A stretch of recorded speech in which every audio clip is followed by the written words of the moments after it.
accordingly. So kind of going back to your process, now so have you owned a Lapels dry cleaner? Have you owned a franchise yourself? I know you're the CEO. Yeah, one thing that I think is helpful for me in the job that I do day in, day out is that I was a franchisee in my past. I remember in the hotel world, I Mm, said, hoteliers are great franchisors and they do an incredible job. But there were those things that drove me crazy about things that they did. You'd have a yeah. guy complain about their sausage being overcooked, Yeah. and it felt like the world was going to come to an end if that was, one of their higher end customers.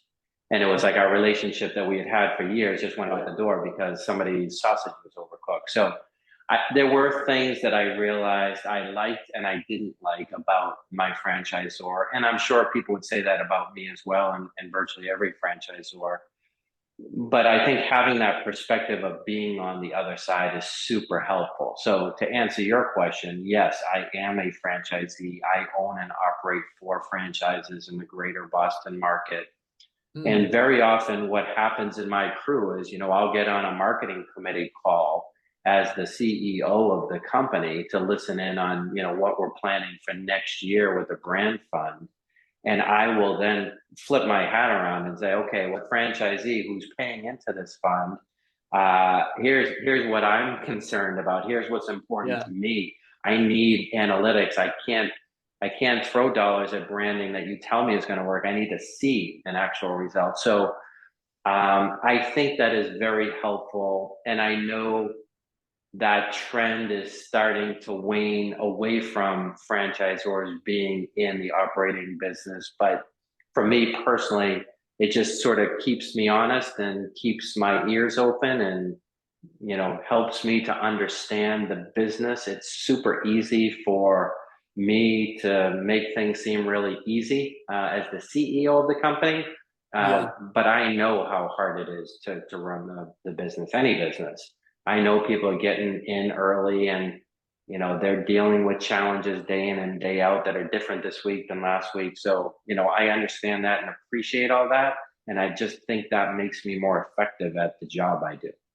Yeah, that's a really good point. And another thing that I always tell, really the partners that I represent when they're evaluating the right franchise opportunity is, first of all, the CEO, how involved are they in the business? The daily business. Do they own franchises? How much, are they really involved? And also on top of that, the franchise developers, the business development people that they speak to, have they owned franchises? Or is it something they're passionate about? Is it maybe a family business, something that runs in the family?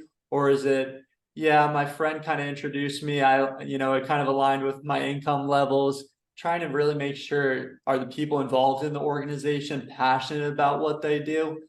So I think that's really important. Can you kind of speak upon not only your leadership, but the corporate leadership that Clean Franchise Brands presents? And I understand Michael Eisner, the head of franchise development, he was also the first Lapels franchisee, from what I understand.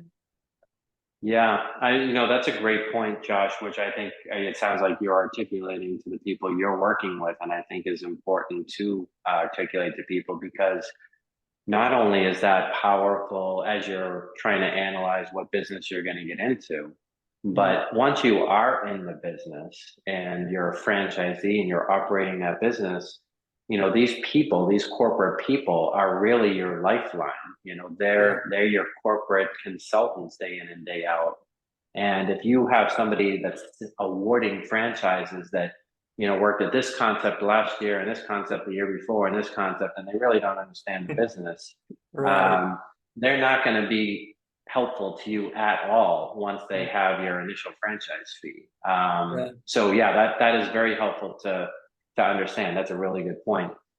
For us, yes, you know, I'm on these meet the team day calls. I'm on the discovery day calls. I'm out at discovery days sometimes. Yeah. And so I'm telling people, hey, I get it. I started my own business at 18 and, I understand what not meeting payroll on Friday looks like.